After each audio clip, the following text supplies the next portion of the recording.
Coming up on This Week in Tech, obviously Leo Laporte is gone. He's down in Antarctica, so me, Tom Merritt, will be filling in, along with a great cast. Patrick Norton is here, Harry McCracken from Technologizer, and Danny Sullivan from Search Engine Land is going to explain the whole Google Bing controversy. He's the one who broke the story. We're going to get it straight from his mouth, as well as the beginning of the iPhone wars and the CRTC in Canada, Finckenstein's monster. All that and more coming up.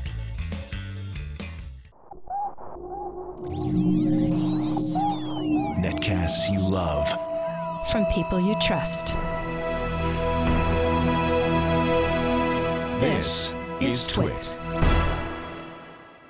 Audio bandwidth for This Week in Tech is provided by Winamp for Android, the ultimate media player for your desktop and Android device, featuring wireless sync. Download it free at winamp.com/Android. Video bandwidth for TWiT is provided by CacheFly at CacheFly.com.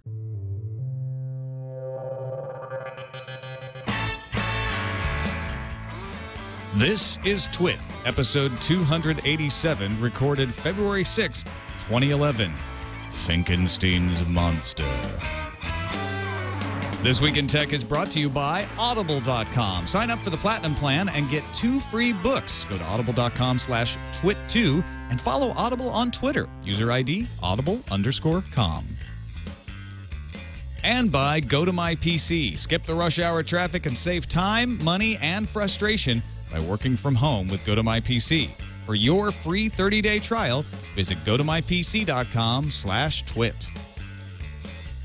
And by Squarespace.com, the fast and easy way to publish a high-quality website or blog.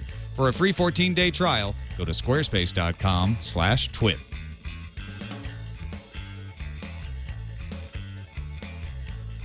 It's time for TWiT, This Week in Tech, and I am not Leo Laporte. Leo Laporte is hanging with the penguins. He's on a 3-week cruise. It's a geek cruise, right?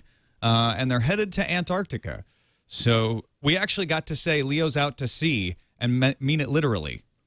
I will be filling in for him on TWiT for the next 3 weeks, as well as on a few of the other shows. And we got a great panel joining us today. Patrick Norton, host of TechZilla Revision 3, and of course, longtime original TWiT man. Original. OT. That's yeah, old school TWiT member.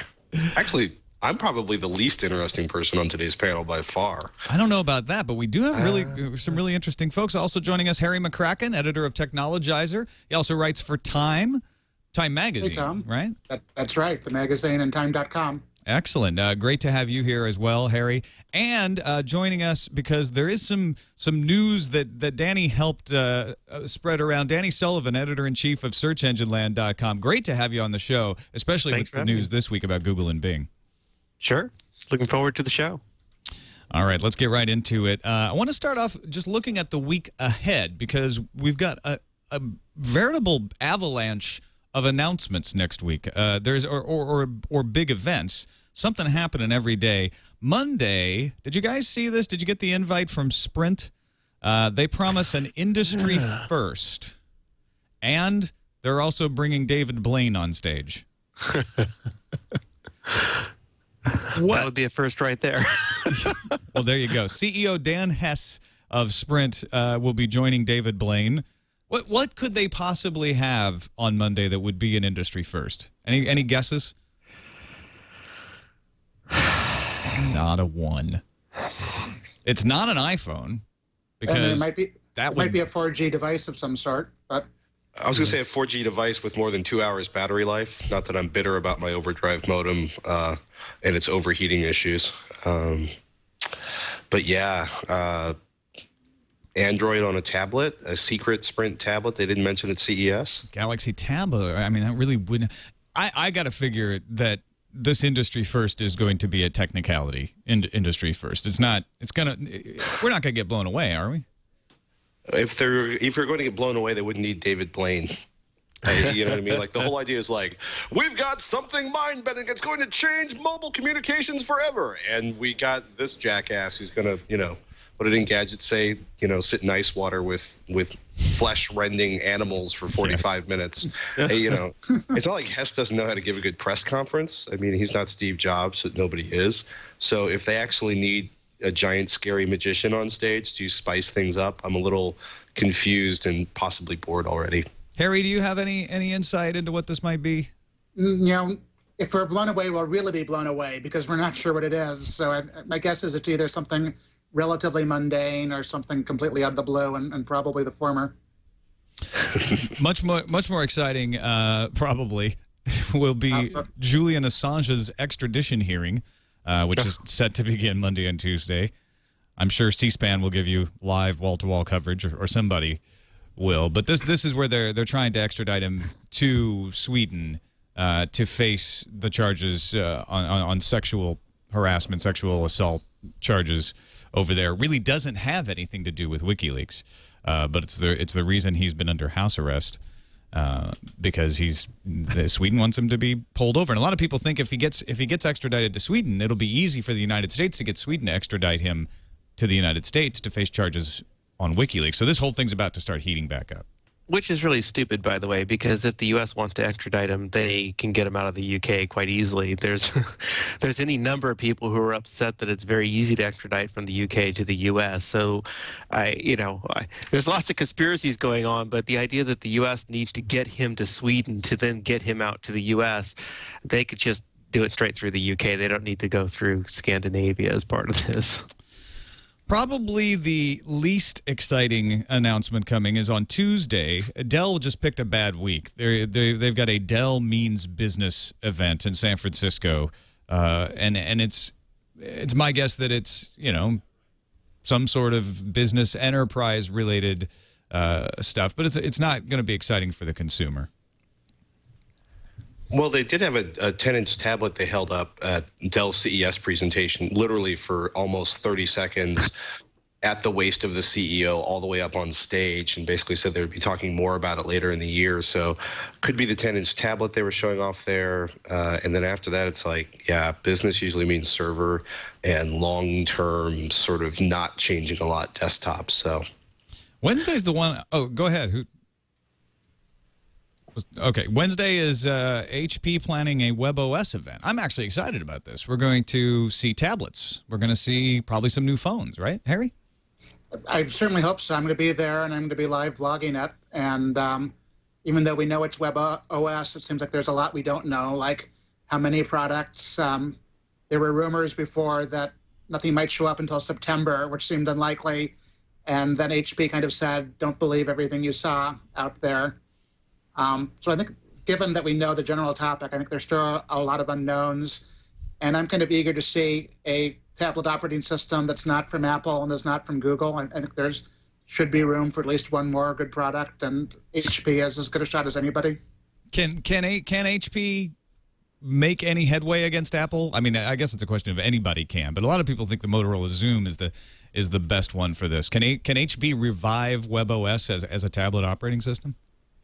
It needs to be revived because the Palm Pre was a really good product, which did not do well, and then it's been, I don't even know how long it's been since there was a really significant upgrade to any device based on that platform. We basically had the Pre and the Pre Plus and the Pre 2, whatever it's called, and the Pixie.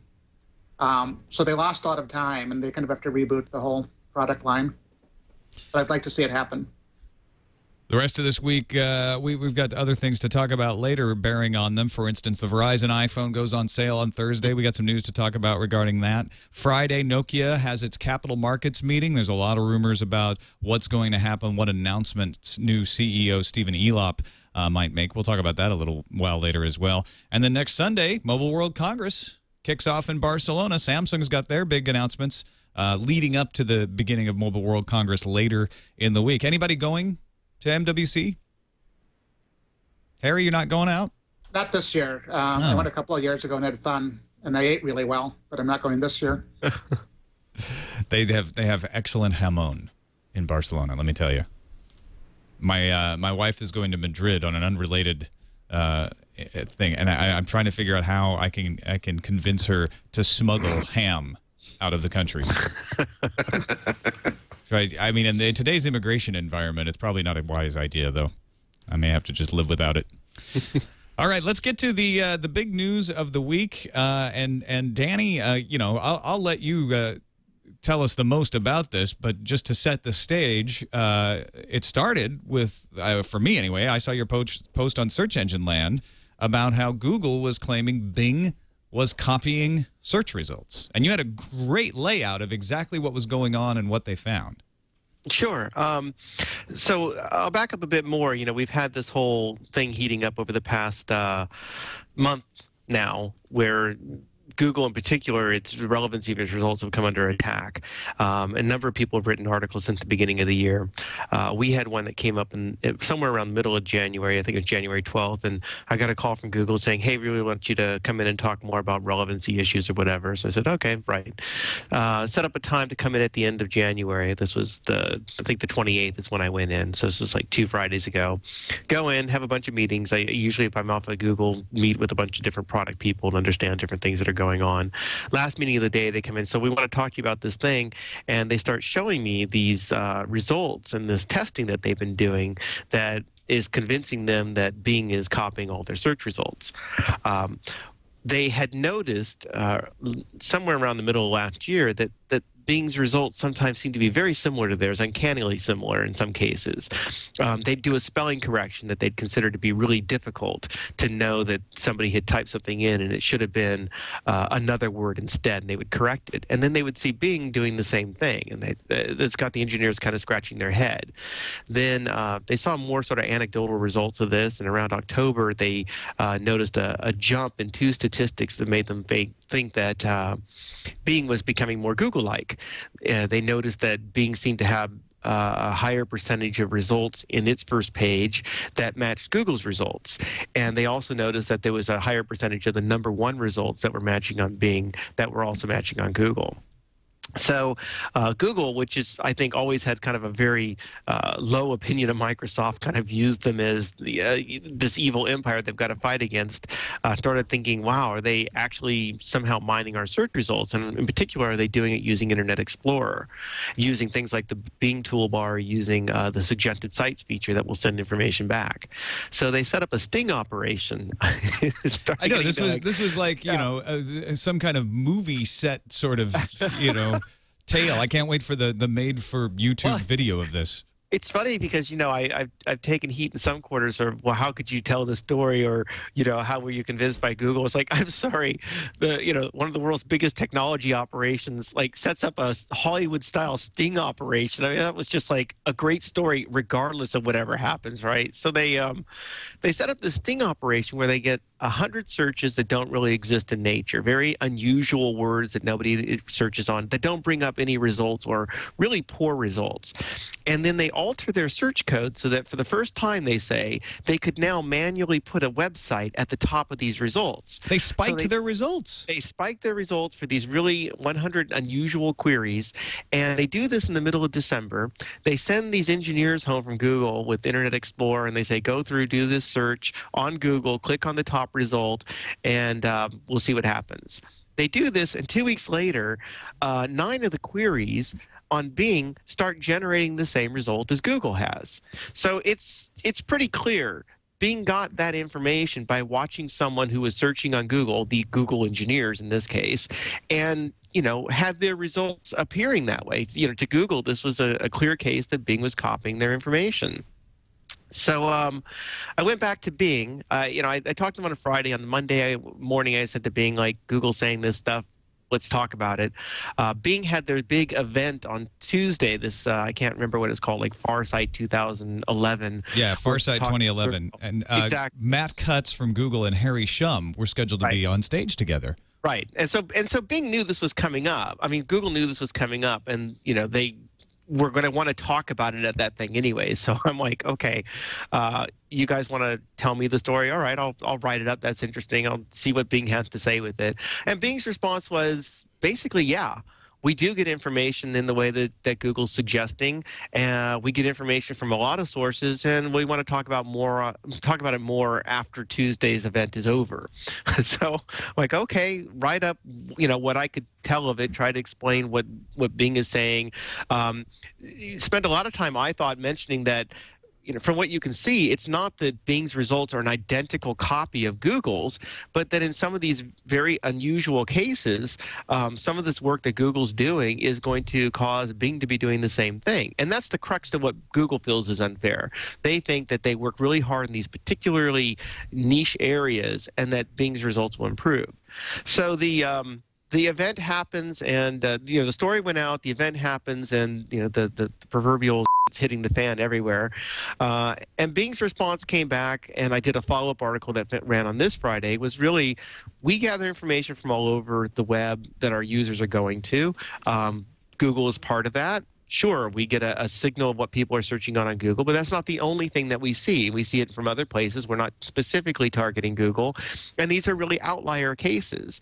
And in fact, you can take Google's own test and flip it around, because they ran 100 queries, and only 9 of them, in a worst-case scenario, the worst case that you could pick, where the only signal, if you will, was coming from Google, was flowing in, and in most of the cases, Bing didn't use it. So they're split apart. Google feels like basically Bing is cherry-picking their best stuff. Bing's response is, we hardly use this search signal from across the web. It's really, really minor. There's nothing wrong with looking what our users are doing when they're using our browser and improving search results. And in fact, we think that you do the same thing as well, Google. And that's where the standoff remains. And there's been plenty of aftershocks from Microsoft all week in reaction. I mean, they are sniping at each other in the press, essentially, where Microsoft is trying to reiterate, we do not copy these results, which I find both sides of this very odd from a public relations standpoint, don't you? I mean, first of all, why does Google want to make such a big deal about this? It almost gives Bing more publicity than it hurts them. Well, there's a lot of people who I think are overreading some of the PR. There's definitely PR. Both companies are putting spins on this. But to me, the fundamental thing is that on the Google side, you have engineers that feel like something fundamentally unfair is happening, that they're really upset about it. They feel like they've worked very, very hard on this stuff, and that Bing is doing something that's just wrong and unethical or just unfair. So basically, they feel like they worked at Overture? Yeah, I suppose you could say the same sort of thing. Well, that's sort of some of the irony. I mean, the reference is, well, Google just copied Overture's paid ads, and Google copies everything. And in fact, Google's entire business model is arguably based on copying stuff from all over the place and making it easier for people to locate things. But I don't think the Google engineers are looking that far into it, right? I think the Google engineers that were upset were just saying, we think this is so unfair, and we have this evidence, and I keep likening it as if they walked into the UN of the web and they said, we have found the Bing missile sites and we need your support. And they didn't get it because, some people actually look at what Bing's doing and think, well, that's kind of reasonable. And some people just have a lot of hostility towards Google, and it's, exactly that. Well, you're fine copying everybody. Who cares if they do it? And it doesn't seem like it's mattering that much. And on Bing's side, you have the same degree of engineers that have actually worked very hard to improve their search results, who are not happy at all over the idea that Google wants to suggest that, they're just doing it because they copy Google. Is this an indication of the way a Larry Page-led Google is apt to react, allowing the engineers to have their head and raise these sorts of things? Is this something where, I mean, I know Eric Schmidt is still CEO for a couple other weeks, but is this something that he might have tried to put a damper on? No, I don't think that any of the top execs. I don't. If Larry was fully in charge right now, I don't know that this would have made a difference. I think that Google looked at this sort of thing in general and was reacting to the engineers. I don't see it as, well, this is because Page was there or because he's not there. The best example you could see is if you go back to around 2005, when Yahoo announced that for the first time they had a web page index that was bigger than Google, and Google went nuts. They lost their minds and spent the next month trying to dispute all the Yahoo stats, and they're not bigger than us, and we've got to talk to these people. We need to explain more about that. And in the end, it just kind of ended in this stalemate where Google said, well, we're bigger, but we're not going to put numbers up anymore. So in a way, what you're saying is Google is less concerned with PR and more concerned with just being right. Yeah. And the problem is that what they, I think, believe so firmly that they're right that they forget that not everybody's going to agree with that. Or care. or care, yeah. In this case, they don't really care that much. It doesn't, it wasn't this sort of big convincing case. I mean, it's been interesting watching the reaction because there have been some people who are, clearly, well, Bing, you suck, and I suspected this, and now I think you're spying on us, et cetera, et cetera. But there's a whole lot of people who just don't have any sympathy for what Google's saying, and that they took a hit on this as well. And it certainly did not go the way that I think Google thought it was going to go, which was, okay, we've got the coalition of everybody. we're going up against it. It's like they've got a coalition of, kind of Google. Yeah, the coalition of the willing to be assimilated by Google. Right. Hey, Danny, to be super Machiavellian about this, do you think part of Google's willing to go on and on about Bing's copying our search results, could that have been in part because of the battle they're in right now with the content farms and trying to bring up the quality of search? I mean, that's been one of the things that have gone around, that, well, they're doing this whole thing to distract from the fact that, hey, everybody says their results suck now. So, and possibly, I mean, it certainly is distracting from that argument. Those arguments will come back. But to concoct all of this, they would have had to know, first of all, that was all going to explode, in January, right? And they started doing these test pages in December, right? Right. So, maybe they had a hint that was going to happen. So they got all this stuff together. Maybe they're lying about the timing, and then they were also looking into some of this stuff back in October when relatively few people were talking about it. We've had a real frenzy over the past month. Now, they could have sat on it even longer, but, I just haven't seen the timing as this is what they're doing. What I will say is that I think they are reacting to some of the people suggesting, as our article did, that the results are not that different. And I think this was them kind of throwing up their hands saying, all right, you think the results aren't that different? Maybe it has something to do with the fact that Bing's just copying us, right? That's, I think, their reaction was, if we want to start talking about relevancy and who's better, who's worse, then we need to fill you in on some things that we haven't talked about before. I hope we do get back to the relevancy issues. I think that, both Bing and Google have challenges that they're going at. And, this has distracted from that, but I don't think it's going to make that go away. I think it's interesting because they're trying to say, they're playing a little bit of a political game here, saying they're copying search results. And that's not even actually what Google is accusing them of. They're accusing them of using Google search results to improve their own, and I don't necessarily think that that's such a bad thing. I mean, if you can use your algorithm in a way to look at what other behaviors other websites are doing, is that unethical? I mean, because a lot of the early conversation about this was like it's unethical for them to do that, but isn't that what every search engine does? Is goes out and it indexes the web? Well, that's part of the whole argument that's going on. And Bing's argument is this is an important signal, and why wouldn't we be using it? And in fact, in my original article, I said it was very clever. Why wouldn't you do that if you could use this information? I suppose the reasons why you might not want to do it, or that you might think perhaps it's unethical, is that, first of all, Bing has said that there is a search signal that they gather from across the web, and Google is going to be the heaviest component of that search signal. They're kind of drowning it out. The other stuff that's going on. Potentially searches on Amazon are mixed in there, and eBay, and so on. I think that you got two other things that happen. That in these very isolated cases where Google has actually come up with a great spelling correction that's produced better results, it's not really the user behavior that's causing Bing to see that and improve on its end. It's not like the user corrected the spelling. All the user effectively does in some of these niche cases is act as a channel to tell Bing what Google's doing. They didn't come up with the better way to do the spelling. They just saw that Google did it. So that's one of those cases. That's where I probably feel the most sympathy for Google, which is, okay, you say it's really hard to come up with these spelling corrections, and now you should see that Bing is doing the same thing. It would be the equivalent, I suppose, of coming up with an interesting blog post idea and writing it, and then somebody else comes along and then writes it themselves and doesn't give you any credit for it. But, Bing's argument of we're looking at all these signals from all over the place, and that's what people do on the web. And in fact, we think Google's doing it as well. That holds a lot of water. Is Google better than Bing? Nobody knows. We don't know. We don't have any independent relevancy statistics to tell us this. And in fact, some of the people who have been arguing over this past month that Google has gotten worse and everything sucks, they don't know that. That's all just people's guts feeling. I think people are better recognizing when they see the same kind of content farm material showing up.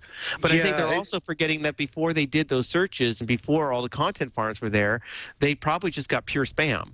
There probably wasn't good answers coming up either. So we don't really know. I'm on one thing. I think quantifying search results is enormously difficult. But when I find myself over the course of, say, 6 months, on stuff I constantly search about, suddenly finding more and more, eHow associated content, basically garbage results, nothing personal to anybody who works on those sites. But, when I'm looking at an article and literally it looks like something, a weak form of AI cobbled together from search results to generate more search results and more internal links, the search results before that and after that, if they're not sort of pushed down below the fold, may still be really, really good. But it's gotten to the point where it's like, I keep thinking like, wow, we really need a button where we can vote up and vote down on the quality of these answers. I know Google doesn't want a human element in its algorithm other than the creation of the algorithm itself, but it seems like there's always this kind of arms race between people gaming the Google algorithm and the team. I assume Matt Cutts kind of still runs the team that's sort of fighting back and forth to find some parity between people gaming the system and the system giving the best possible results. But it just seems like there's been a lot more noise in the results than there was a year ago or 6 months ago. Which search engine do you all use most of the time? I mean, I know everybody probably uses different ones at different times, but Harry, what search engine do you use? I generally use Google, and when I go to Bing, I find it not to be as good. But I kind of wonder whether that's because I've used Google for so long that my brain has trained itself to think like Google does, if that makes sense. I also know that Google does something, which I know Danny has written about, which is, without telling you, it tweaks the order of the results a lot based on what it knows about what you searched for. So I see sites I go to a lot, such as my own site, way up high in Google, which gives me a warm and fuzzy feeling, and I see less of that with Bing, probably partially because I don't use Bing as much. So, I think the world thinks like Google does, which gives Google an advantage right now. And I read a lot about the stuff with content farms, to be honest. If I do searches with an aim of finding bad content farm stuff in there, it comes up. When I'm just using Google the way I usually do to do searches, it hasn't been a huge issue. And Danny, I assume you use every search engine that's out there, but is there one that you primarily use, or? Oh yeah, I primarily use Google like most people do. It tends to be what my default's on. I keep reminding myself that I've got to change the default every other day, just so I'm getting more of a variety. But it still works well. I encountered the same kind of problems that people do when they see the noise. It's especially hard for me when I do searches on Google because I always liken it back to that scene in The Matrix when what's his name was there and he's got those 3 screens, it's all computer code, and he goes, I just see blonde, redhead, and brunette or whatever. Oh, right. When I look at search results, I'm seeing all the SEO, or I'm seeing all the errors even more strongly than a typical person would perhaps look at, because I'll see what may be influencing or not influencing it. And I would agree. I think anecdotally for me, the noise has gotten worse on Google. I don't know that it's necessarily better than on Bing. I've seen people talk about, well, how Bleco is, great, and it's got this great solution. And I love Bleco being there, but it's not hard for me to go to Bleco and come up with really bad results as well. So I think, it's not. And I think that they all have a lot of challenges on what they're dealing with this new stream of content that's coming in, which is not spam, which is what they used to have to fight with. And it's not necessarily bad quality. You get a lot of, say, these eHow things because in the past when you would search in the form of a question or whatever, there really didn't seem to be much content. So now people are becoming very sophisticated about getting something that's sometimes it just is sort of like fast food like out there rather than the meal you were perhaps looking for. And I think that's what they're struggling with now. How do we decide what's good quality versus noise and then try to get the good quality up there? It is kind of amazing that we're having a conversation about what the best search engine is. It reminds me, it puts me in the mind of the fact that Internet Explorer is now, what, 56% of market share, where it used to be unthinkable that there would be another browser. Even a year or two ago, the idea that you'd even talk about anything but Google in search engines is sort of unthinkable. But not only are we talking about Google and Bing, we're talking about things like Bleco and there's another one, Duck something that I can't remember. DuckDuckGo. DuckDuckGo, which I saw a billboard for them today, which kind of amazed me. Is Google threatened even in the tiniest bit? Is that why they're so reactive to this? Do they feel the heat for the first time in what actually makes them all their money, which is ads on search? Right. I think they are. Go ahead. Sorry. No, you go ahead. Yes, they're probably feeling more heat than they've ever felt before, or for a very, very long time. I remember they used to be an underdog, so there was heat. But from a consumer point of view, most consumers don't really seem to have a problem. I mean, we talk about a lot of this stuff in the blogosphere or whatever, but their market share continues to be very strong. They occasionally have a 1 point drop here or there, and then they come back up. And for the most part, Bing really just seems to be cannibalizing Yahoo search traffic. In terms of mind share, I think that it's a much different story. They've got a stronger competitor now that they're facing, and they've got people, who are in the technological space who are questioning whether or not they really are as superior as they were in the past. And they don't like that. It's funny because Google loves to say, we're not big, we're not a monopoly, people could switch at any time, and if they'll do it or whatever. And in fact, it works to their advantage sometime, and they'll highlight that they're not the biggest search engine or that Bing's coming along, because then they can even say to the people in DC and elsewhere, see, we have all this competition, you don't need to regulate us. But if you start questioning their technological chops, they don't like that. That really just brings out the whole, all right, we're going to have to fight back and show you, that we really do think we're the best thing that's out there. A bit sensitive about that. Harry, what were you going to say? I was just going to say I think perception is incredibly important. I think about Dell, but back in the 90s, Dell had an amazing halo as a PC company based on, at least for quite a while, having really good tech support. And then their tech support got bad, and the halo not only disappeared, Dell acquired sort of a negative halo with a lot of people, where I think people assume that if you called Dell for tech support, you would get somebody in another country who couldn't help you. And Google, for the longest time, has had one of the greatest halos there ever was in technology, just in terms of almost everybody assuming that because it was Google, it was good.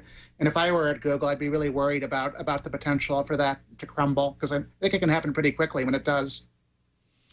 All right, we're going to move on to a few other topics. Google had their Honeycomb announcement. The Daily came out from Rupert Murdoch. Want to thank one of our sponsors, Audible.com.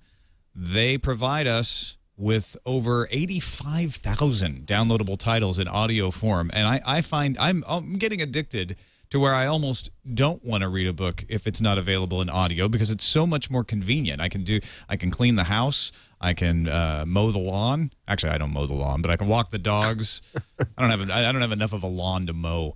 But I can do all kinds of things and be reading books. I've plowed through the first 4 volumes of Stephen King's Dark Tower, just driving back and forth to work and doing chores and jogging and stuff like that. So if you'd like to try out Audible, we can give you 2 free audiobooks right here on TWiT. Go to audible.com/TWiT and the number 2, TWiT2, and you get 2 free audiobooks under their Platinum offer. I'm going to recommend, just because of our conversation here, John Battel's The Search. If you want to learn a little bit about how Google became Google, John Battel is one of the top experts on this, and The Search is a fantastic book. Danny, do you have a source or a book that you ever recommend to people if they want to get up on search, besides reading Search Engine Land, of course? Sure. John's is an excellent book on the origins, not just of Google, but the whole search space period. One of the best things he did in that book is he didn't just completely focus on Google. He talked about GoTo, which was Overture, which was the ads type of thing as well. I would really recommend beyond that Canalette's Googled, which came out last year. And in some ways it picks up where John's book left off, because when John's book ended, Google had turned into this big, huge thing. And Ken's book looks at, how Google has kind of evolved over that and coped with going into these new areas and how they've been very disruptive. And in being disruptive, they've gained a number of people who kind of hate them out down the way. So those are two excellent books, well worth looking at. Ken Auletta, Auletta, is the author of Googled, The End of the World as We Know It. So you can, under the Platinum plan here, you could try both of those out. Or you could get the first two books in the Dark Tower series. Either one. Try it out. Go to audible.com/twit2. That's twit and the number 2. And we thank Audible for their support. Google actually had another announcement this week that had nothing to do with search, had to do with Android. Honeycomb was unveiled in a big press event, which frankly I felt like it was a little overdoing it, but it was very developer focused, and I think that was the point, was to say, hey folks, if you want to start developing your apps for a tablet, start doing it on Android, because this is what Honeycomb is going to be capable of. Harry, did you attend the event? I was there, and there was not a lot in the way of new news. A lot of it was recapping stuff we already knew about. And I almost think that's good, because whenever I write about Android, I say, Google, you should stop adding new features to Android until you really focus on the user interface and get it at least a little bit closer to what Apple does. And from what I can tell with Honeycomb, I mean, the primary focus has been building a good user interface for a tablet. And, well, I want to get more hands-on time with one. What I've seen so far looks quite good. They used the Motorola Zoom to show off Honeycomb, which was an announcement in itself that the Zoom could actually do something besides play a video of what Honeycomb would look like someday. Well, that was one of the funny things at CES was talking, to people from Toshiba and Dell and other places, and everybody was like, yeah, Android 3.0, Honeycomb. The only people who have access to it is Motorola. So we'll see how the new operating system I'm building my hardware for runs when I get to see Android 3.0, which I thought was actually kind of bizarre that Motorola had completely locked down access to this coming in through CES, and listening to people talking on the show floor about the fact that we don't have access to Android, we don't have access to Honeycomb, and we're looking forward to seeing Honeycomb. And boy, wouldn't it be nice to start working on apps for Honeycomb? It just seemed very strange that they were restricting access to this to a single developer for so long, or a single hardware manufacturer for so long. I was convinced that we weren't going to see the Motorola Zoom, because usually at CES, when something is that locked down and that controlled, it's vapor hardware. It's something you don't end up seeing for a year or more. But they were working last week, although I noticed one developer was showing me an app which uses Flash, but his Zoom did not have Flash on it, so he really couldn't show off his app. And I also saw one of the demo machines need to be rebooted. So now wait a minute, I thought Zoom was supposed to have Flash. I thought that was one of its advantages. It will, but for whatever reason, the unit he was trying to demo his Flash-enabled app on, did not have Flash on it yet. So my sense is there's still quite a bit of work left to be done in a relatively short amount of time. Is the Zoom going to sell well? Any bets on how much of a chunk of the marketplace that'll take? I don't think we know what the price is yet, do we? There's been rumors, but no, we don't have an official price from it as far as I know. The rumors are $700 or $800, depending on whether it's Wi-Fi only or not. Which sounds really high, and I think the price is going to be a huge factor. Will you get one, Danny? I probably will, just because it'll be interesting to have, for work reasons, a Google-based tablet. Mm-hmm. The Galaxy one is interesting. When the Galaxy came out with whatever the Galaxy has, it didn't feel as compelled, but Honeycomb seems like a advantage of writing it as a business expense. I think that'll be one of the things key too, is that, do I get a Wi-Fi only version? Will that be much less and closer to the iPad price if you're going Wi-Fi or not? But from what I've seen of Honeycomb, it sure looks nice. I'm really intrigued to try it with a head-to-head against the iPad. There's a Motorola Zoom ad in the Super Bowl today that takes a little bit of a hit on Apple. They show a lot of people with white earbuds in their ears walking around in looking identically dressed in white coats. But what's funny is they're spending a lot of money on a Super Bowl ad for a product that doesn't have a release date or a price yet. Well, the rumor is that it's going to come out at the end of February, right? Yeah. Yeah, but that is it's all rumor at this point. Right. Perhaps we'll find out during the Super Bowl tonight. Yeah, maybe maybe you'll know by the time you listen to this podcast later this week. Who knows?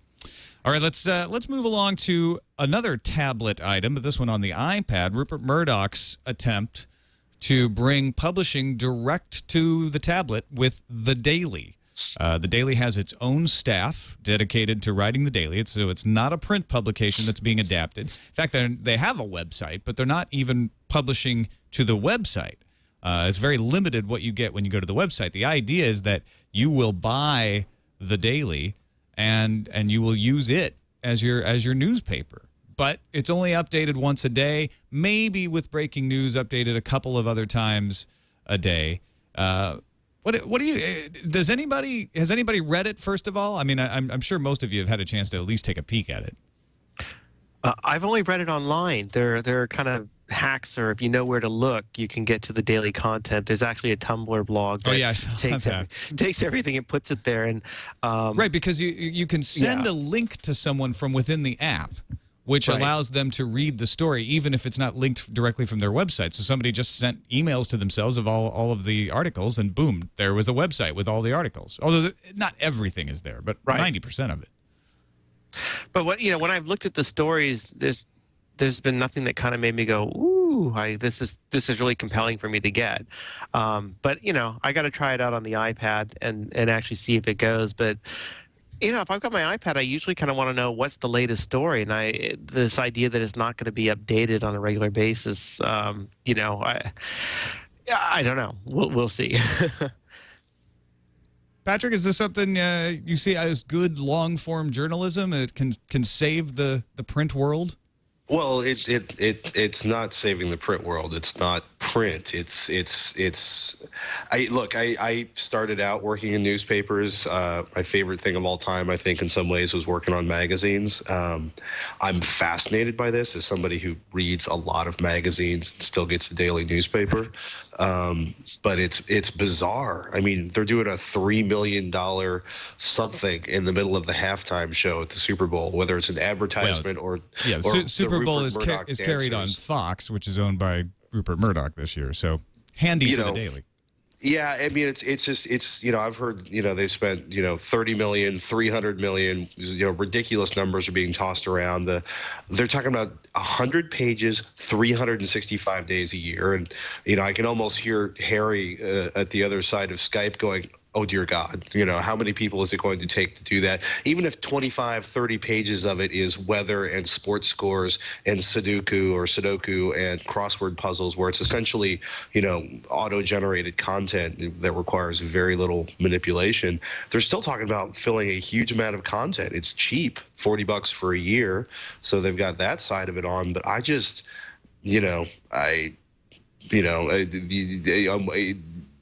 Murdoch didn't do really great with MySpace.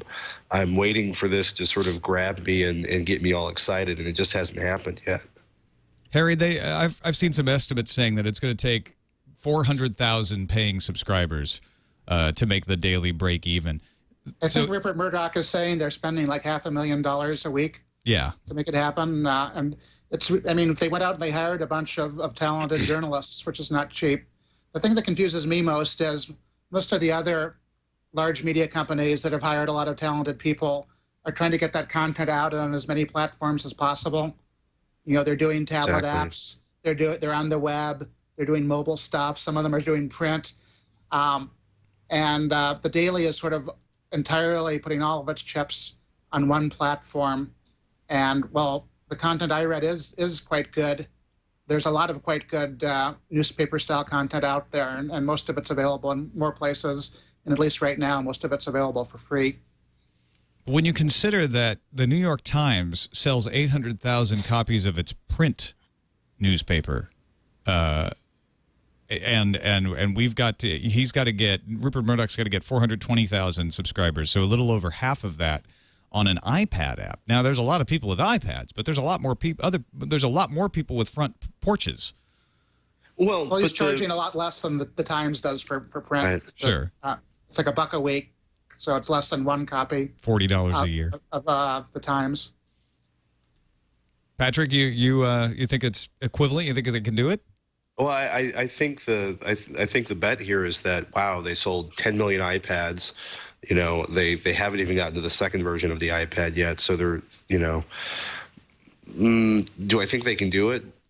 You know, I think anything can happen. I mean, look at an 8th grader and his mom managed to, at least for a short period of time, you know, rise above Angry Birds in the free games ranking. Right, so anything is possible. I'm just really curious if it's sustainable. Because filling 100 pages every day, that they're essentially creating the sort of newsroom that every newspaper in the country, if not the world, has been hacking down at for the last 5-10 years, and they're trying to do that for an online publication. You know, it's literally you know, it's the closest thing I can think of it is the launch of oh my goodness, the McPaper, the national paper, the USA Today. Right, which is like, you know, the New York Times is fundamentally a very narrow, it has a very narrow and defined audience, you know, for being having as much weight as it does. So looking at the daily, it's going to have to be very generic, very broad, to get those kind of numbers. I mean, Murdoch certainly knows how to do that. I'm a little mind blown that he's starting something this big and this expensive. Pretty ballsy, huh? Yeah, absolutely. He obviously believes in the iPad as a platform, but it's just kind of a really surprising thing for somebody to be doing in this day and age, especially because, as Henry points out, good journalists are not inexpensive. Good journalism is not inexpensive to maintain, and there are so many sources of good writing on the web for absolutely free. And what Murdoch is betting is he can create this, you know, experience around the iPad and tailoring an application for the iPad that'll make it better than reading text on a page. And, you know, that's an interesting guess. And this is very glossy. I mean, they've got sort of a cover flow like situation going on. And it does some things that really well. It shows you, you know, like what is your weather, you know, in your local area automatically. And it shows you your local sports teams based on your, you know, and it brings in Twitter streams, so you get a little bit of up-to-date stuff. But it's a daily magazine, and I think that's what really has confused me at the beginning, which is this isn't a daily newspaper. And because that was my first criticism is, well, why hasn't it got the top stories of the day? Why, when I open up the first one, was it telling me last night's news about Egypt when lots of stuff has happened since then? And a lot of people pointed out, well, wait a minute, you know, this has got some really high quality long form pieces in it, and there's a market for that, and there's a need for that.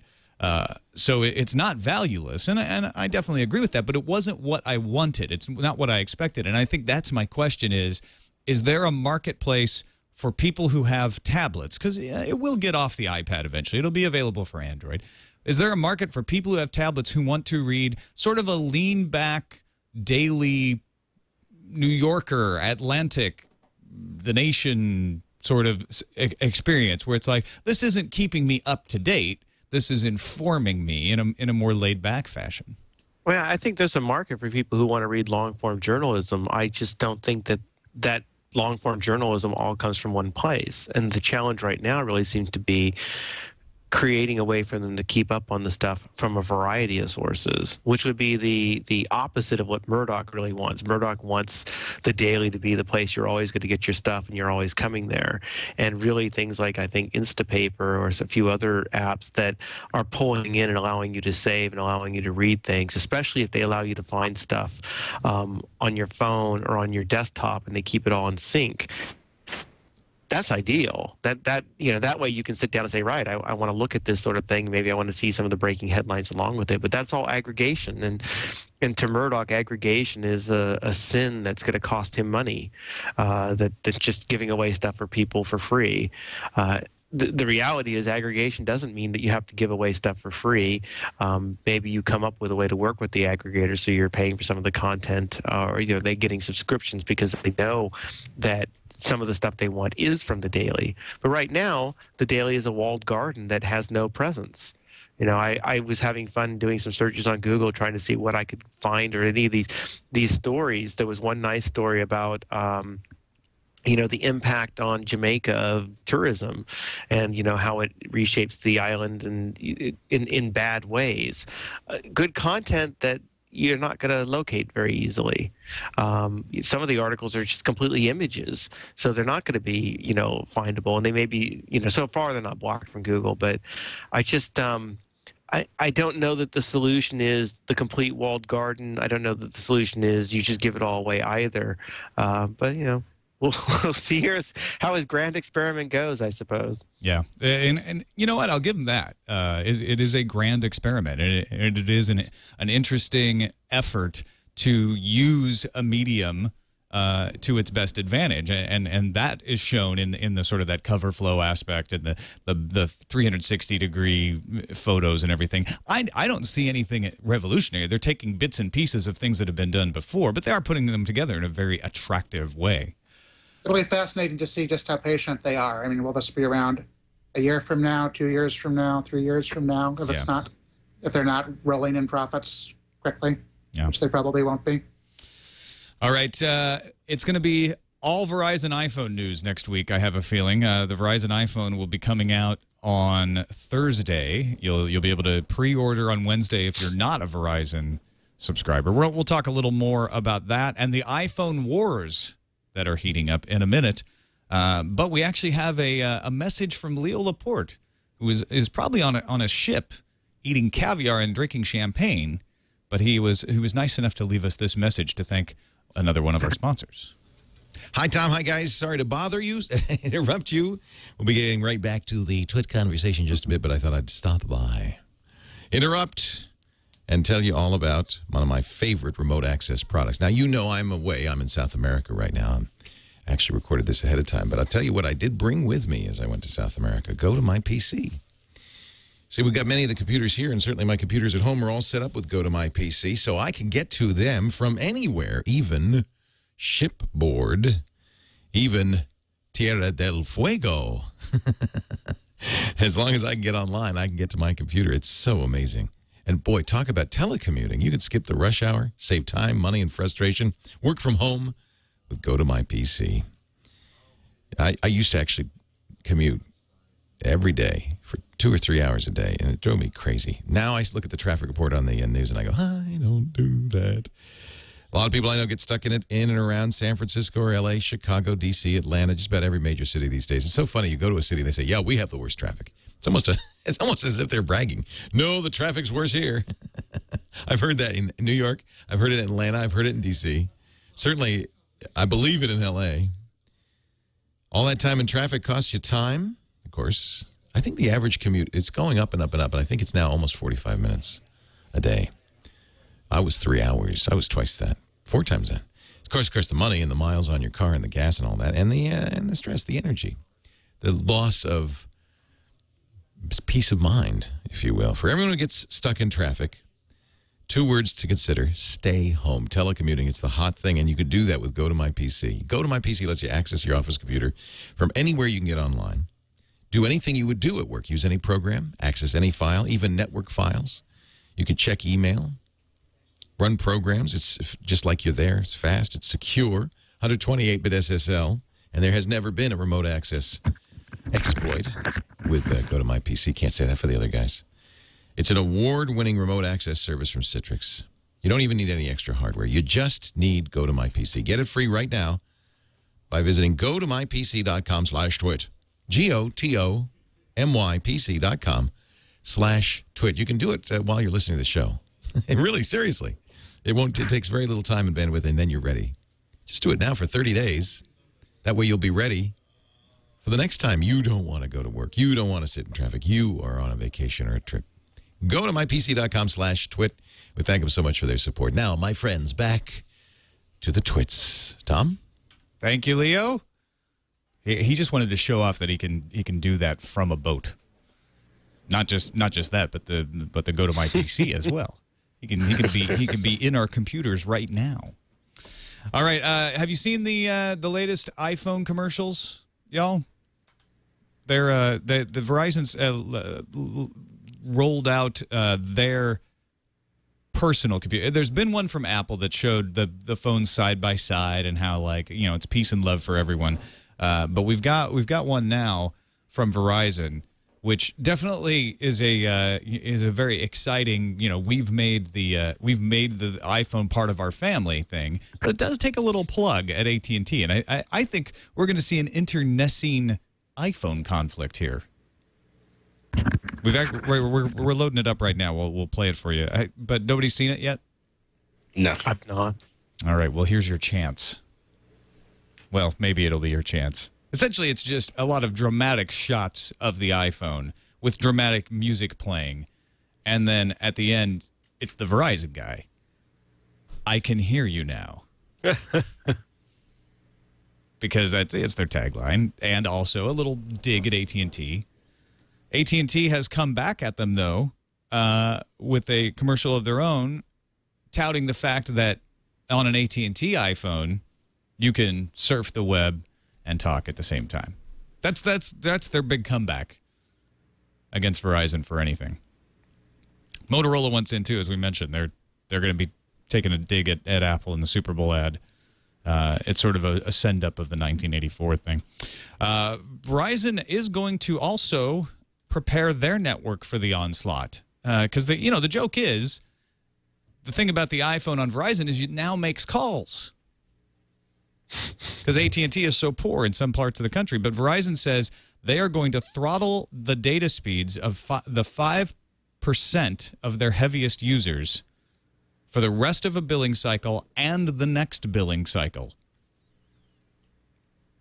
Is that fair? Is that, I mean, Verizon supposedly can handle all this, but it seems to be in advance of the iPhone coming that they want to make sure that they can handle all of these bandwidth hogs that are going to come along. Patrick, yeah, go ahead, Danny. Well, it's funny. I was on Verizon for the longest time, then went to the iPhone. Now the only thing I have with Verizon is my broadband card. But I keep hearing all these things that they're going to do special for the iPhone people that are going to be coming in, where we get apparently unlimited plans. But if you're not on an iPhone, you won't get an unlimited plan. Just pick a policy and go with it. If you want to throttle the heavy usage from certain users, then do that, but do it consistently. And all this stuff that they're doing just ahead of the iPhone, it just, I don't know. It doesn't leave a good taste in your mouth, I suppose, in the end.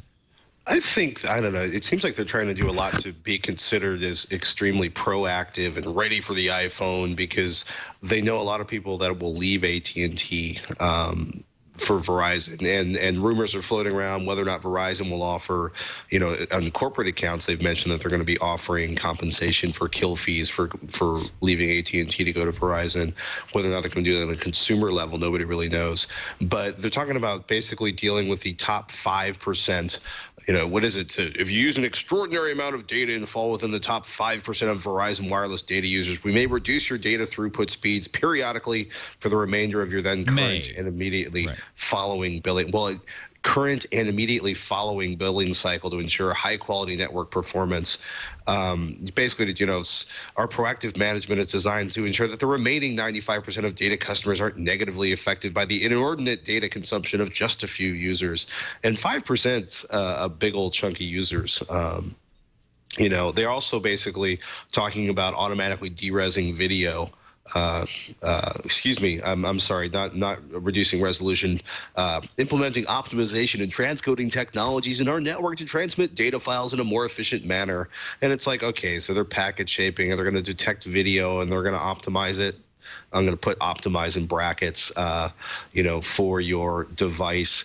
I think it's going to be really interesting. I think Verizon's panicking panicking is probably not the right word. I think Verizon's nervous that if they blow the transition, and they're saying like a relatively small number of units, 100,000 or so handsets are going to come out for the initial rollout on Verizon, and I think they want to make sure things are as stable as possible, especially because they also have a lot of Android devices coming out, and sort of dogpiling on more data. I think it's going to be really interesting, especially when you're saying things like, while we invest much effort to avoid changing text, image, and video files in the compression process, and while any change to the file is likely to be indiscernible, the optimization process may minimally impact the appearance of the file. So I think they're afraid that they're going to have the same problem AT&T did, which is to just have their network absolutely slammed in the wake of people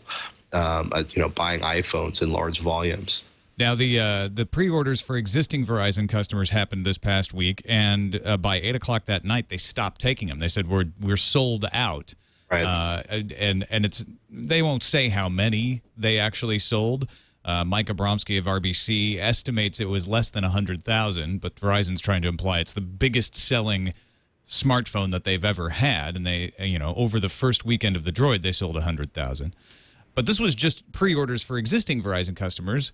Starting on this coming Thursday, if you're a non-Verizon customer, you can reserve or pre-order your iPhone and either go pick it up in a store I guess you'll start the pre-order on Wednesday and then pick it up in the store on Thursday. And I think it's going to be a zoo. We're actually going to be out there covering it. We're going to find out. We're sending Sarah Lane, poor thing, at 6:45 a.m. Pacific time on Thursday morning to stand in front of the San Francisco flagship store. Do you think she'll be alone? Anybody? In San Francisco? Yeah. No, I know a lot of people with iPhones, and the only ones I've heard that are immediately like, I'm dumping my iPhone on AT&T to go to Verizon are all San Francisco residents. Obviously, because or New Yorkers. Well, I haven't heard from any New Yorkers yet, but I wouldn't be surprised. And it's going to be really funny to see whether or not the sort of density of, whether it's AT&T's network or whether it's the incredible density of iPhone users in that area that creates the problem. I think it's going to be huge. I think the fact that the pre-orders sold so quickly means we're going to see a lot of people not on Verizon yet switching over to Verizon. But Harry, do you think it can hold up under the strain? We'll see. I mean, I think they may be more worried about the first few days than they are about the long term, just because it's like Disneyland, opening up the gates and people flooding in. And once they're a little more fully dispersed, they're okay. I do wish they were more straightforward about this stuff, and it's just hard to know. And I do feel a little bit for 5%, because like Patrick says, 5% of Verizon's entire user base is not an insignificant number of people. And it also, when you sold me this service and you said you didn't give me a limit on how I could use it, it seems a little shabby to then be saying that I'm using an inordinately large amount or misbehaving. Yeah, I paid for that data. Why suddenly, because I happen to be making good use of it, can I not use it anymore? Yeah, just tell me how much I'm going to get. Yeah, I think they're extremely uptight about tethering and how much that might be abused by end users. Because it's like you can blow through a data. You download 3 or 4 videos off of iTunes, like HD resolution videos, or purchase 3 or 4 videos on iTunes, and you can blow through the data cap on almost any wireless service right now. At least 3G wireless services like Sprint on the 4G, they're not counting your bandwidth at this point if you can actually get 4G. So I think they're super panicked about, like Harry said, the initial rollout. I think they're kind of nervous. They want to sort of tone people down and how vicious they get with using the tethering with their notebooks. I think it's going to be really interesting to see what happens and how the initial Verizon customers react, and whether or not we come back to the classic, if you ask, you get 1,000, Textilla viewers or 1,000, TWiT viewers in a room, and it's like, okay, who thinks Sprint sucks? And like a third of the hands go up, and who thinks Verizon sucks? And a third of the hand goes up, and who thinks T-Mobile sucks? And maybe like 8 hands go up. But T-Mobile was just rated by J.D. Power as having the best customer satisfaction. Yeah, and I know a lot of people are super happy with T-Mobile. I also know a lot of people that can't get the devices they want on T-Mobile. Not as much now as in the past, but you know, you're also talking about a smaller group of customers by comparison. So, you know, I think it's going to be, you know, no matter how well Verizon is prepared for this, I think it's going to be an ugly week. I think it'll be interesting to see when people start running into the data caps, if they do. Because the thing that always comes out from Sprint or AT&T to anybody else, it's like the biggest data consumption is always like 3% of the customers. It's just, you know, and 3% of the customers are trying to download like every video on the planet simultaneously, and they blow through the caps. But, you know, when they say ruining it for everybody, it makes me wonder if their switches are really prepared, their towers are really prepared for the level of data traffic they expect off the new iPhone population. Yeah, I think that's probably why they put in place this policy. And if you read it carefully, they say we may throttle you if you're in the top 5% at times. So they're not going to just throttle you down and then you're stuck on the slow lane for the rest of the month and the next month. What they're saying is, you know, once you're in that top 5%, if we start having these problems, we may ratchet you down. It's in their best interest to only do it when they absolutely have to, because the first person it happens to is going to go blog about it and put it on Twitter immediately. Let's move on to Nokia Microsoft rumors. This started last Monday when Adnan Ahmad of Berenberg Bank in Hamburg, he's an analyst, said Nokia should partner up with Microsoft. It almost feels like a shill at this point, because all week long the stock rose. Everyone talked about what a great idea it was. Stephen Elop is now the CEO of Nokia. He's from Microsoft. He came over from Microsoft. But there are some folks saying, no, this is not going to happen. There's not going to be a partnership between Nokia and Microsoft. Mary Jo Foley of ZDNet doesn't think so. Chris Ziegler over at Engadget says he's got sources that say, yeah, it is going to happen. But we don't know what form it would take. Most of the speculation is Nokia would put out phones with Windows Phone 7 on them. Are we going to see that, Harry? Are we going to see Nokia expanding the number of operating systems on its phones? Well, and they basically have to use some operating system they're not currently using, because I don't think it's going to cut it unless they use one of the big OSs. And then the other obvious choice would be Android. But I have no idea whether Windows Phone 7 will show up on Nokia handsets, but I don't see why they shouldn't try it. I mean, it would obviously be great news for Microsoft, not so much in the U.S. because Nokia is not a big player here, but in the rest of the world, it would clearly be a good thing for Windows Phone 7, and it might give Nokia something that was a little more exciting than the Symbian-based handsets. But Nokia is known for the integration of their operating system with their device. If they go to starting doing third parties like Android or Windows Phone 7, then suddenly they're just another HTC or something like that, and that's, I think, for them a harder marketplace to compete in. That's true, but unless they pull something amazing out of their hat, like in the next 90 days, they've got to do something other than the strategy that got them to be a big player in the first place. And they don't have to bet the entire company on Windows Phone 7 for it to be worth trying either. They could just do a handset or two and try to make it good. It's going to be the marriage of two declining platforms.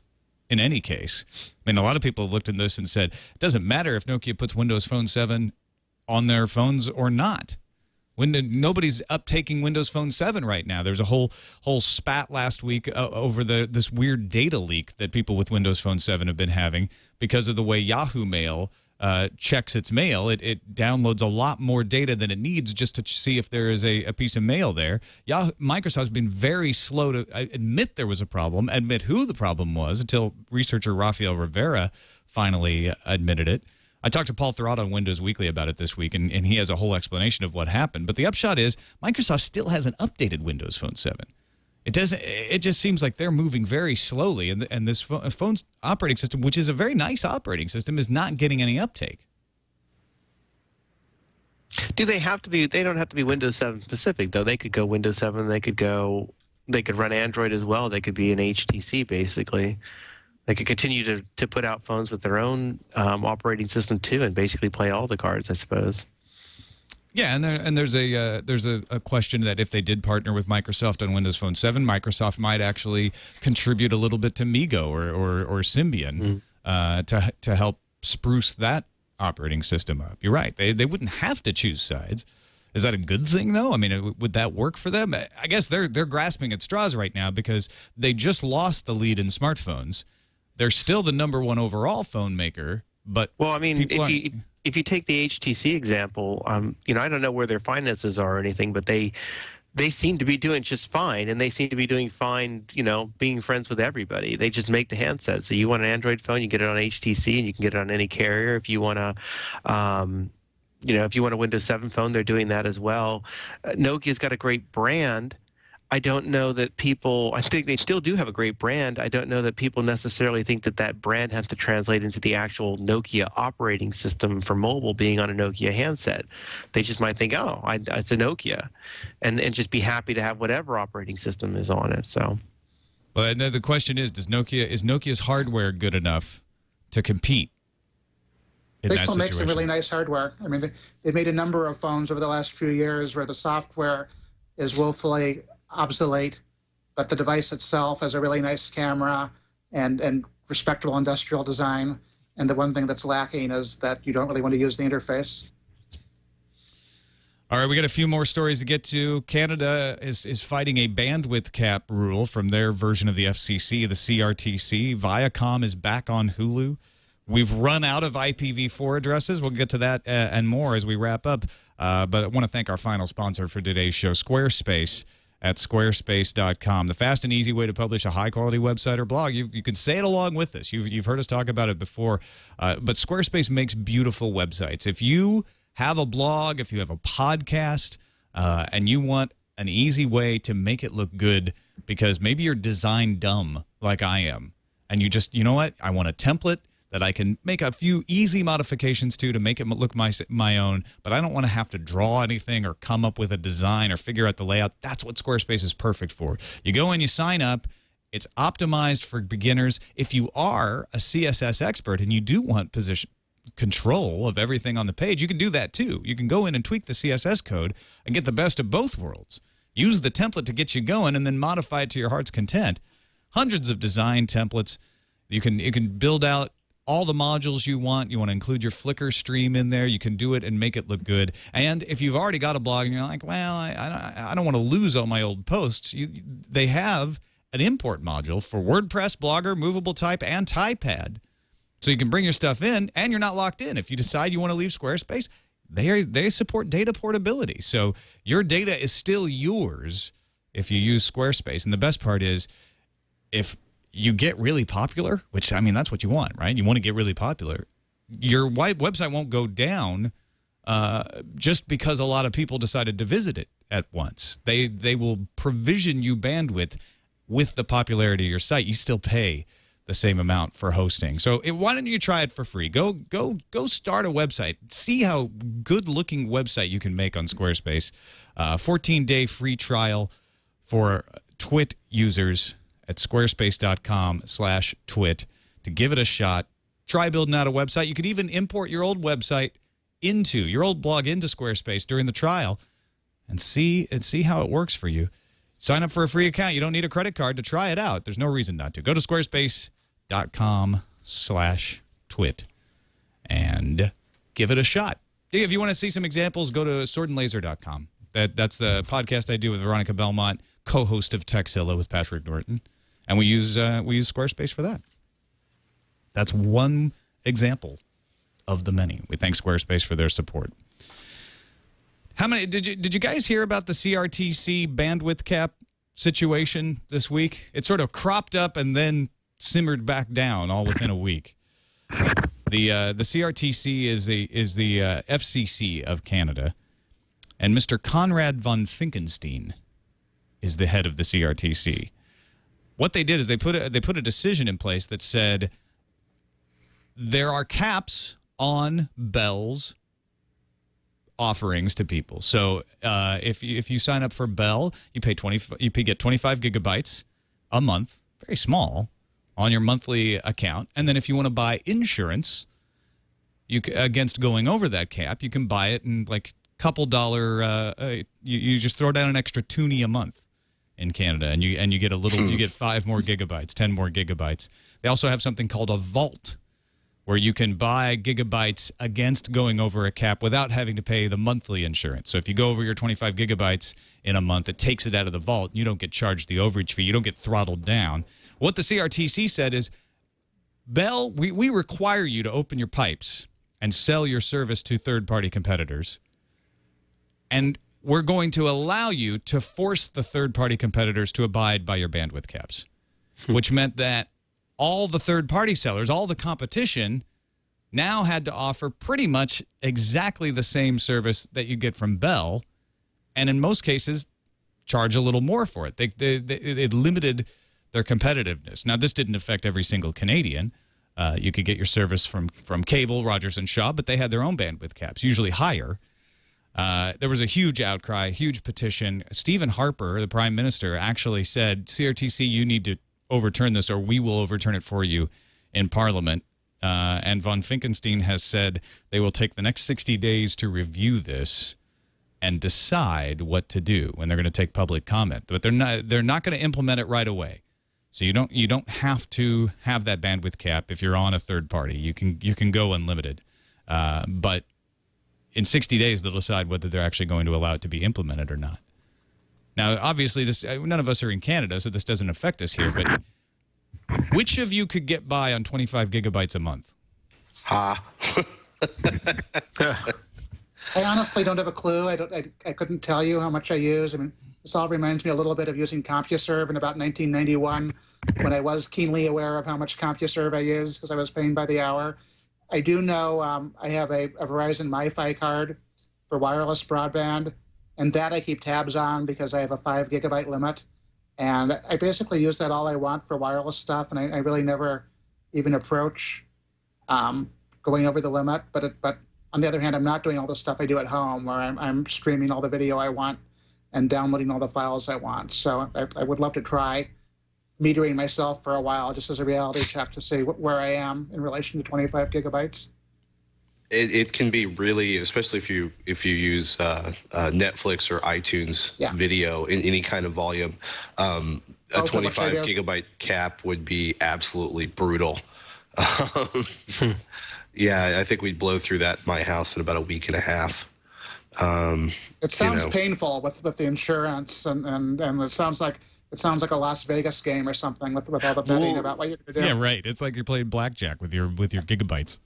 Yeah, it's so funny. It's like, because it's like one of those semi-slimy kind of like, hey, we're going to make sure we don't charge you over by charging you monthly, whether or not you ever go over or not. So if you're paranoid and you're conservative, like many Canadians are, I shouldn't say paranoid, but most Canadians, you think Canada, you think people are like trying to do the right thing. You think stereotypes, you think foolish thoughts, but the I can also already, probably in the chat room right now, everybody from Australia is going, oh, it sucks. It really sucks. We've always had these kind of caps. They suck. Fight, Canada, fight. It's just atrocious. It's a bizarre regulation to hand down. We're going to make everybody's service suck as bad as the people who built the network service. It's like, why? That reeks of the kind of thing a lobbyist would put in. For example, like Verizon and AT&T spending $11 million lobbying in Washington, D.C., and miraculously, mobile internet doesn't get regulated in our pseudo net neutrality regulations passed by the FCC. 80 gigabytes a month under this new plan would cost you $41.45. I'm sorry, this is 105 gigabytes would cost you $41.45. Previously, the 200 gigabyte cap was what they had, as well as unlimited. 200 gigabyte cap was $32 a month. So you get half the gigabytes you were getting under the old plan, but you get to pay $10 more.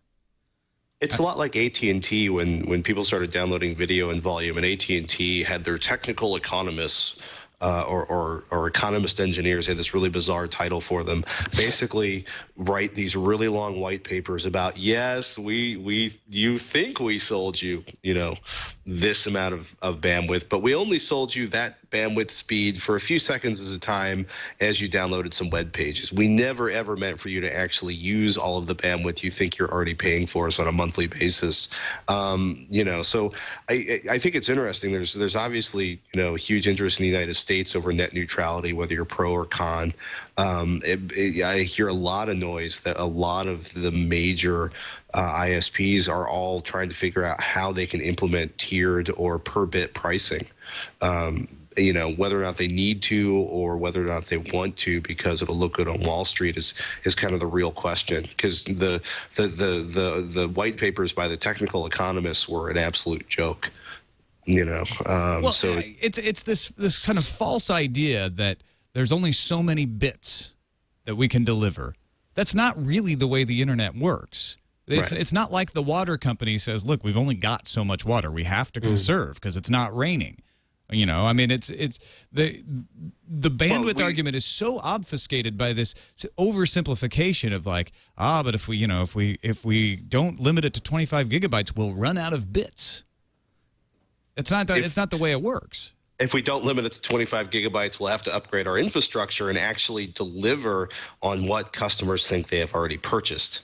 And that's where the debate is, right? Which is how much is that infrastructure and what is the incremental cost and what do you get? It's not like the company, the telco can only deliver, you know, say 500,000 gigabytes a month. And if they spend another $1 million, it'll be 600,000 gigabytes a month. I mean, it's all about provisioning at the head end in ways that allow bandwidth to get routed correctly. Everybody can get unlimited bandwidth.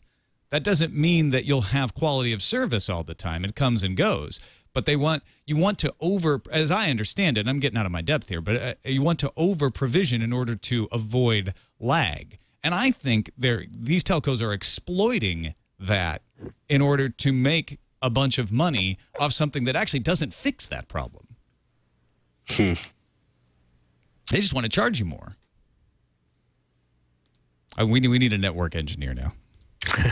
Well, we also should own up that we make our living on video and obviously unfettered access to bits. Well, yeah, not just for us, right? You know, I feed my son hurling a lot and lots of bits onto the internet. So, for instance, they do not have Hulu in Canada. Not because of the bandwidth problem, but it could discourage innovation in these areas. It could discourage companies like TWiT and Revision 3 from actually getting started and trying things if the telcos were able to put such a vice-like grip on the data. Absolutely. I mean, yes, I have a vested interest in this, believe me, but I can always go back to slinging books if I have to. Viacom is back on Hulu. The Daily Show is there. Colbert Report is there. And some of their other shows will show up 21 days after their first airing. Apparently, Viacom's paying $40 million. But the bigger part of this story was CEO Jason Kilar going off on his blog when he announced this about how behind the television industry is. And a lot of people feel like he was shooting himself in the foot. He might be trying to get fired. A lot of people say, no, he's not. That's just the way he is. He believes in this medium and that the internet is going to win. And, you know, he's right. Did you guys see much about this, Harry? Did you follow this story?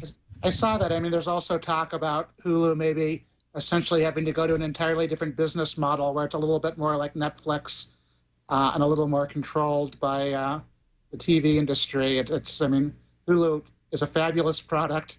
It's wildly popular, and it's not clear whether the people who own the content are going to allow it to continue in the way it has. And I think that that Kilar, the CEO, is kind of in between a rock and a hard place.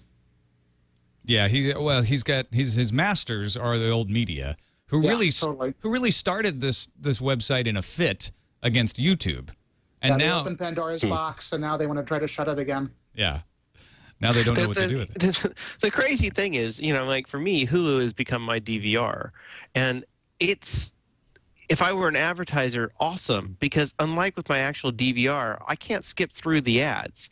You have to watch them. So I sit there and I watch them simply because I've got no choice. And yet the ad pricing, I think, on Hulu, they either can't sell or they're still selling it underpriced of what they're doing on the broadcast, which is continuing to die. And you just watch these industries, and it's almost laughable where they just can't transition over, and you just know because of all the vested interests that they can't say, all right, we need to start selling the online stuff for more. We need to dive in more or the online. Let's just hold off as long as we can and try to milk the broadcast for as much money as we think we can get out of it. You're exactly right, Danny. In fact, some of the off-the-record responses to Kalar were like, oh, yeah, 80% of us know he's right, but you can't say that. It's just, we'll get fired. Yeah, and we should also get fired anyway. And some people, there was at least one blogger or columnist who was saying that the whole point of this blog entry was his attempt to get fired so he can move into sort of a startup or something. But I mean, if it's not like NBC and CBS and ABC aren't making money, and they also are still the best in the world. If you want 15 million people to show up simultaneously, they still do a better job of that than anybody else. So for the 5 or 6 advertisers that spend 25 to 40% of the money on advertising in a given year, the biggest companies, the biggest advertising spenders, like literally like 30 or 40% of all advertising is purchased probably by less than 10 companies every year, and they're not really looking for onesie twosie, purchases. They're looking for huge numbers of eyeballs. NBC, ABC, CBS, they still make a huge amount of money off of those advertisers and a lot of other advertisers. So, it's just a mess because it's the thing going back to Rupert Murdoch, I don't want to trade analog dollars for digital cents. And Hulu's obviously caught between a rock and a hard place. And I think it's going to be really interesting watching Hulu and Netflix over the next year or two, because all of the studios are kind of like, we've got to rein in Netflix. And, it's ridiculous that Starz did the deal with Netflix because Netflix pays so much of their content comes from their Starz deal. They are restricted from doing HD, but they do standard definition content. They get a huge number of titles literally for like 3 or 6 cents a head versus your local cable company who would pay like $2 or $3 a head for that exact same content. So I think the deals between the studios and the networks and the online vendors like Netflix and Hulu, I think that's going to get really messy and really nasty over the next year or two. And that's what one of the things Kalar said is we've got to start paying per view per month for this stuff, which is essentially what the Viacom deal is. Viacom gets paid more the more people watch their stuff rather than these flat fees, which in Netflix's case started out as seemingly a good valuation, but Netflix grew much faster than everyone thought they would, and now it ends up being incredibly cheap. But you also get the flip side. It's like I'm not charged per view of what I'm watching on NBC when they broadcast it to the world for free. They want me to watch it. They want my eyeballs.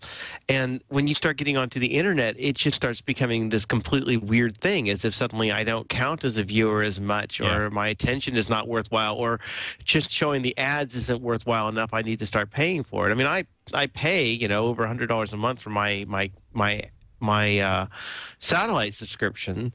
So I suppose down the line, maybe I will have, if you will, an online TV subscription that they could figure out a way that I'm paying it all across to. But then if I'm going to do that, then don't keep charging me what I'm paying for the broadcast stuff, which I'm basically paying for mainly because I get better reception. No, you're paying a small subset of what the broadcast carriage for cable for DirecTV. I mean, I gave up on DirecTV. We moved the last time, and it's been interesting. There's certain programs we missed, and my wife's kind of really ticked off. Like she's not seeing the first season of, or the first few episodes of Big Love, and it's funny. HBO's like, we want like $20 a month, or we want Netflix to be charging at least $20 a month.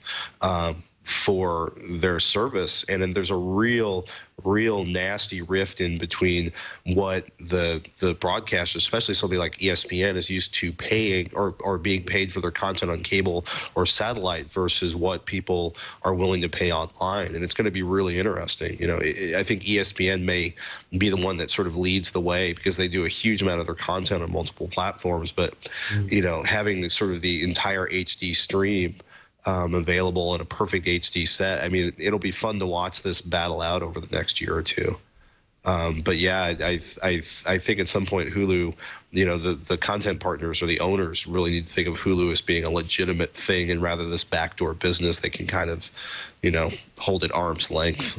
Let me tell you, as Netflix gets bigger and if Hulu gets bigger, this conversation will change materially, because suddenly it'll be too big of a money pot to turn away. Right now, they can afford to make it sound like it's, it's trading digital analog dollars for digital cents. But this reminds me of when I was in charge of the website at techtv.com. We were not allowed to put more than 10 minutes of video per half hour of our content on the web, or it would violate our carriage contracts with the cable companies, because they were afraid that if I could watch a postage stamp size video of Tech TV shows, then no one would pay for cable anymore. Which was like, that is the least possible. They should have been going exactly the opposite, which is like, nobody's going to watch video. Let them put it on there so that they see the postage stamp and go, I really like this. I want to subscribe. I want to get this, and they actually do pay for cable because they want to see it. But they go the opposite way. Now, when actually you can watch full-size HD video streaming, they're giving you whole shows and saying, well, but we don't want to give you whole shows all the time, because that might undermine that. Less than 1 million viewers on Hulu might undermine our 80 to 100 million potential viewers on broadcast and cable. It doesn't make any sense. They're afraid of something that actually isn't threatening until it actually becomes threatening, and then they all jump on it and want to monetize it. Yeah, I mean, it's weird because there's no question where we're going, and it's going to happen pretty quickly. So they're essentially trying to march in a direction where the industry is not going to get. And if they just look at what happened with music, I don't see why they can't figure that out and get ahead of the game rather than straggling behind. Pete Praddock96 in the chat room just passed this along. Just posted up on Engadget by Vlad Savov. Android is ready to play February 13th at 1800 GMT. This is probably going to be a Mobile World Congress announcement. But yes, the Sony Ericsson Xperia Play, they finally stopped allowing it to just be leaked all over the place and admitted, yeah, this is what it's called. This is what it looks like. We will announce it on February 13th. Have you seen much about the Play? Mm. It's the PlayStation phone is what everyone was calling it. So it's got the buttons like you'd have on a PlayStation, but it's a slide out Android phone. And it'll exist somewhat. It'll be interesting to see the full details now that it's going to be official. It'll exist somewhat in that Sony universe. All right, we're getting close to the end of the show. We're also getting close to the end of IPv4. They passed out the last of the numbers. IPv4, if you don't know, those are the numbers behind things like domain names. So if you type in twit.tv, there's a number there. I don't remember what it is, but there's an IP address. And IPv4 has a smaller address space than IPv6. We're trying to transfer everyone over to IPv6, but that's going to cause a lot of problems because not all the routers can work that way. Almost no sites are actually delivering themselves as IPv6 sites. And we've used up all the IPv4 numbers. What are we going to do, Harry? I feel like this is one of the issues I should be worrying about more than I have. I've sort of assumed and hoped that the industry would figure it out, and I suspect they probably will. Yeah, they had a big ceremony where they handed out the last blocks to everybody and said, all right, good luck. There is a plan on June 8th. There's going to be a IPv6 day, and big sites like Google and Facebook are all going to serve their sites as IPv6 as a way to test out what the issues might be. There's lots of IPv4 addresses that aren't being used. They're just assigned to someone right now. And so there's a lot of talk about recycling IPv4 addresses and saving some to translate so that if I'm on a machine that can only read IPv4, IPv6 could be translated into IPv4 and this and that. But it is one of those obtuse situations that, like you say, maybe we should be more worried about than we are. But the people I've talked to who actually know this stuff say they'll get it worked out. It won't be pretty, and actually there may be some bumps along the road where people won't be able to get to certain websites because the website's in IPv6 and they don't have a machine capable of translating those addresses. But I mean, for the most part, people will. If you have Windows XP, I know you need to do a little reconfiguration But the more modern your software is, the less likely it is it's going to be a serious issue. All right. Any other? I got one more story I want to get to. Is there anything you guys have been dying to talk about that that we haven't covered yet, or should we just wrap this up? Patrick, you've got nothing burning a hole in your skin. The part of the biggest thing for me over the last week was watching all the backpedaling about the internet off switch that really isn't an internet off switch. We're not like Egypt, and don't forget to re-elect us next election. But I think it's a little late in the day to start getting into that one on this particular episode of TWiT. Sandy Bridge got a recall, bad chipsets, and it is causing problems. Asus, Gigabyte, Samsung, a few others have said we'll honor refunds if you bought a Sandy Bridge machine. It's not a problem with the Sandy Bridge processor. It's with a particular chipset.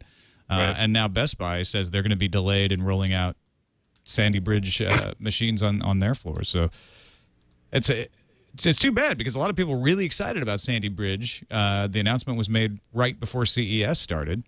And it's hit a big bump here. Brian Shrout and I had spent a lot of time talking about this on TWiT This Week in Computer Hardware this week. It's kind of on one hand, it's a huge deal for Intel because they have to spend a lot of money replacing a lot of chipsets or a lot of motherboards effectively in notebooks. If you actually already have a Sandy Bridge device, don't panic. It's essentially a potential problem showing up on the 3 gigabit SATA ports on the motherboard. If you're really paranoid, switch your stuff to the 6 gigabit SATA ports, you'll be fine. A lot of it's still being worked out, and a lot of what we're hoping is vendors decide to do, they take your credit card number, they fire out a fresh functional system or motherboard to you, and then they release the hold in your credit card or however they want to do it when you send the RMA back on your old motherboard. It's really messy because it came out of nowhere. Intel verified it verified it over the weekend, released it immediately on Monday, and it really came out of left field. Nothing anyone expected. One of their motherboard partner found it during extensive sort of heat and stress testing, but Intel verified it and immediately said, we'll cover the costs. What that turns out to be, if it is going to include shipping or other things, we don't really know yet. So each of the vendors are kind of working this out, and I'm sure they're all working this out with Intel and how they're going to cover the expense of this. But it's a pretty big slowdown in the rollout of Sandy Bridge. I know it only affects ports 2 through 5, so if you're only using 2 SATA ports, ports 0 and 1, you're okay. But even if you're only using 2, shouldn't you get the working one just in case you need those other ports down the road somewhere? Yeah, you will get the working one, unless you sort of, bought your Sandy Bridge secondhand and didn't turn in any kind of warranty card. Yes, you should Black market Sandy Bridge. Well, I mean, if you contact your vendor, whether it's a big PC vendor or if you built it yourself, your motherboard vendor, yes, you do want to replace it. It's just that the likelihood of any data corruption happening over the 3 gigabit SATA port is relatively minor. Yes, you absolutely do want to eventually replace the motherboard. That's going to happen over the next few weeks, but I think it's a big, Intel's got the money. They said they'll cover it. Do it. Call your vendor, find out how to do it. But you will want to replace your motherboard. It's very unlikely that very many people are going to be impacted by this. We think. We hope. They think. Yeah. Yeah. All right, that does it for us. Thanks everybody for watching live on the Super Bowl Sunday. We had a lot more people in the chat room than I expected, and thanks to everybody who's downloading and watching it later as well. I hope your team won. I hope all teams win. Why don't they do it like in kids soccer, where they just give everybody a trophy? Who cares?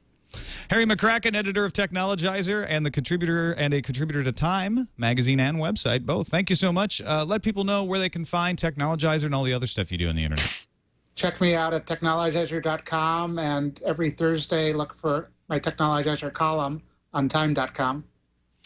Danny Sullivan, thank you so much for being here to explain what was going on with Google Bing. I highly recommend going to searchengineland.com, not just to read all the great articles they have there, but specifically if you're interested in more about Google Bing, he has a couple of really good write-ups that go into detail about what's happening. Thank you so much for being on the show, Danny, and let people know more about Search Engine Land and where they can find your stuff on the net. Sure. We're at searchengineland.com, and we have information about how to search better, things that are going on in the search engine industry, as well as search marketing advice as well. So hope people enjoy the content if they make it out there. And thanks for having me today. I enjoyed it. No problem. Patrick Norton, host of TechZilla. You can find it, well, it's daily and weekly, right? Daily and weekly. Veronica does a daily tip every day. You can find it at revision3.com/TechZilla, TEKZILLA. And of course, we do 2 weekly shows, Veronica Belmont, Robert Heron, and I, and we get hands-on and geeky as much as possible with computers and occasionally other technology. You can also spy Patrick on This Week in Computer Hardware. Right. Yes. Right here on the TWiT network. I'm Tom Merritt, host of Tech News Today, which you can find daily at 5:30 Eastern, 2:30 Pacific, right here on TWiT. I'll be filling in for Leo Laporte on This Week in Tech, not only today, as you already know, but the next 2 weeks as well, until he gets back from his trip to Antarctica. Thanks, everybody, for watching. In that can is another TWiT.